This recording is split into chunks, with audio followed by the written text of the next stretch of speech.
আজীবন যদি গুনাহ করো জন্ম থেকে মৃত্যু পর্যন্ত, আর কিয়ামতের মাঠে দাঁড়িয়ে যদি আমাকে বলে দিতে পারো যে আল্লাহ জন্ম থেকে মৃত্যু পর্যন্ত গুনাহ করেছি ঠিকই, কিন্তু বিপদে পড়লে কোনোদিন তাবিজের আশ্রয় গ্রহণ করিনি, বিপদে পড়লে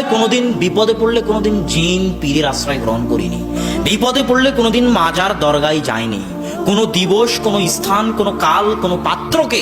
আলাদাভাবে সম্মান করিনি, সেটা শহীদ মিনার হোক আর যে দিবসই হোক সেটাকে আলাদাভাবে সম্মান করিনি। যেমন হিন্দুরা করে শিবলিঙ্গের সম্মান, যেমন হিন্দুরা করে বটগাছের সম্মান, যেমন হিন্দুরা করে গঙ্গা নদীর সম্মান, এরকম আলাদা কোনো দিন, জন্ম দিবস হোক, মৃত্যু দিবস হোক, আলাদা কোনো দিনকে, আলাদা কোনো স্থানকে, আলাদা কোনো কালকে আল্লাহ সম্মান করিনি। এইভাবে যদি আপনি বলতে থাকতে পারেন আল্লাহর সামনে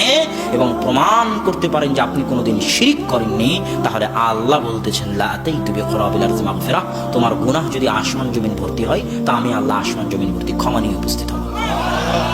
এটাই হলো তাওহীদ, এটাই তাওহীদ।